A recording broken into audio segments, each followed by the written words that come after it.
Good evening, classmates and Pastor Benji. I'm Mary Grace O. Gomez. Today, I'm going to discuss about the continuation of Chapter 9. Under that are the farmer's law of hospitality, cutting and transporting the ripened grain, threshing the grain, winnowing the grain, sifting the grain, and last is storing the grain. First that I'm going to discuss is about the farmer's law of hospitality. Under this topic is eating grain in the field. So papaano po ipinapakita ng mga farmers during the Bible times ang kanilang pagiging hospitable? For centuries, the unwritten law of hospitality has been that wayfarers may eat of the wheat as they pass by or through a field, but they must not carry any away with them.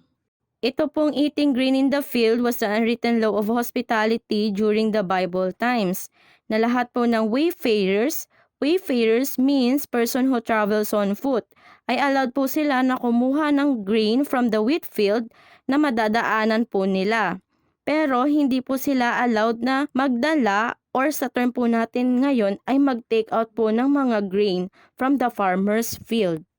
The law of God allowed this same privilege. Makikita po natin yan sa Deuteronomy chapter 23 verse 25.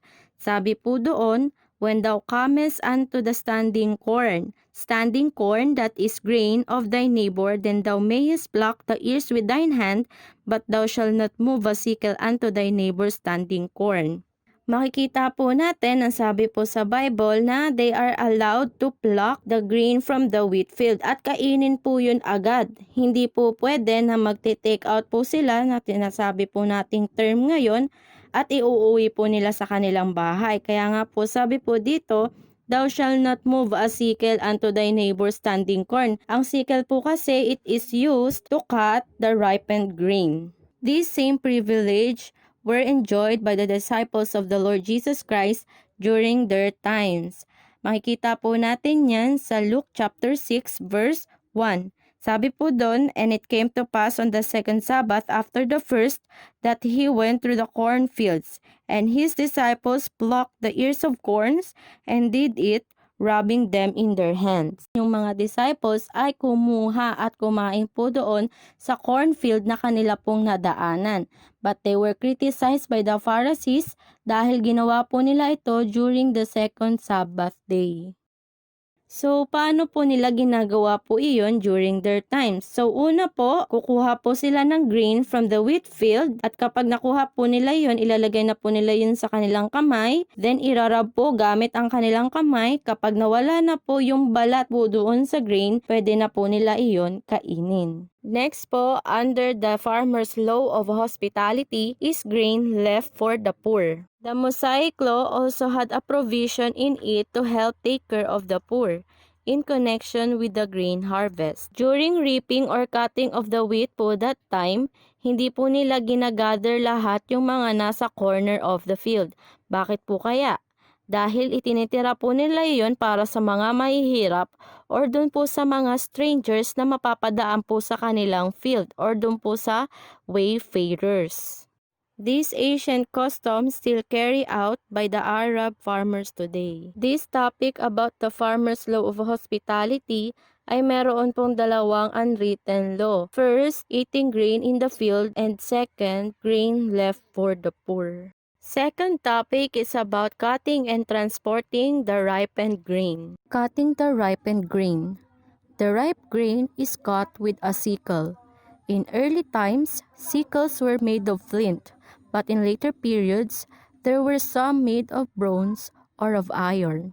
We can see in the picture presented here the different appearance of sickles used in early times and in later periods. Sickles are used in the time of harvest, as mentioned by Prophet Jeremiah and Prophet Joel. Next is binding the grain into sheaves. The cut grain is gathered on the arms and bound into sheaves, as we can see in the picture presented here. Next is transportation of grain to the threshing floor. There are two usual methods of transporting the grain to the threshing floor. First, sheaves carried by a camel, and second, sheaves carried by a donkey. Kapag po camel ang gamit ng farmer para magdala ng sheaves papunta sa threshing floor, kailangan po na mag-kneel down po muna ng camel para makapaglagay po sila ng bundles of sheaves sa kanyang pack saddle. After that, yung driver po ng camel ay magbibigay po ng signal sa hayo para siya ay tumayo at magsimula pong maglakad papunta sa threshing floor. Pagdating po ng camel sa threshing floor ay magni-kneel down po ulit siya para i-unload po yung dala po niyang bundles of sheaves.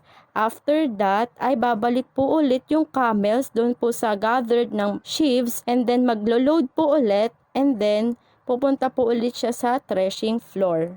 Kapag naman po isang donkey ang gamit ng farmer para maglipat po ng bundles of sheaves papunta sa threshing floor, maglalagay po sila ng saddle sa likod po ng donkey at ikakabit po nila doon ang isang cradle or karitela in Tagalog para doon ilagay ang bundles of sheaves papunta sa threshing floor. Ganon din po ang proseso, maglo-load po sila ng bundles of sheaves doon po sa cradle ng donkey at pupunta po sa threshing floor para po mag-unload. Next is threshing the grain.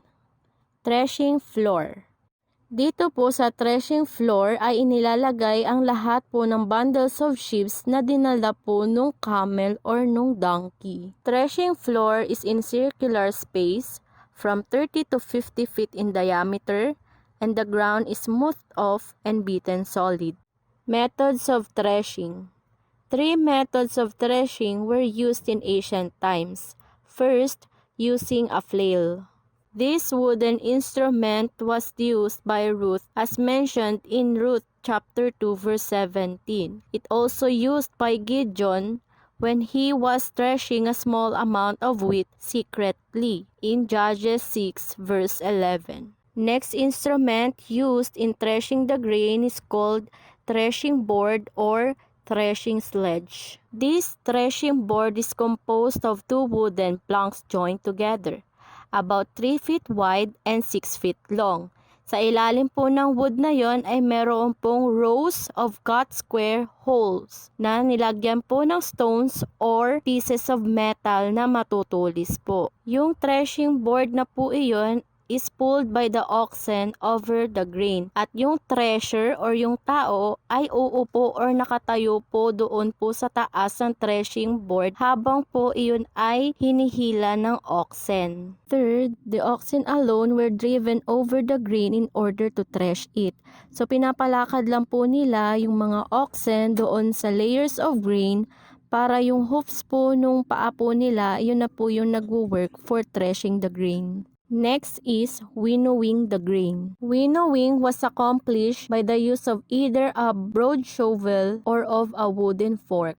With this instrument, the mass of chaff, straw, and grain was thrown against the wind. This was normally done during evening because of the blowing breeze of the wind. According to Psalm chapter 1 verse 4, the ungodly are not so, but are like the chaff which the wind driveth away. Yung mga ungodly po ay hinalintulad sa chaff na madali pong matangay ng hangin.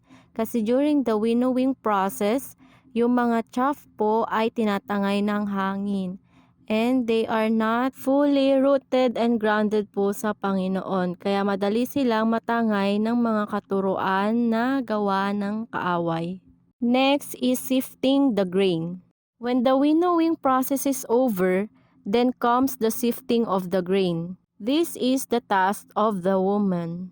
The little stones or tares will still be more or less mixed with wheat or barley. And the sifters remove those little stones and tares from wheat and barley. Last, storing the grain. Smaller quantities of grain are often stored away for future use by the family in barrels. And if there is a larger quantity of grain, it is sometimes placed in a dry cistern under the ground. Thank you for listening.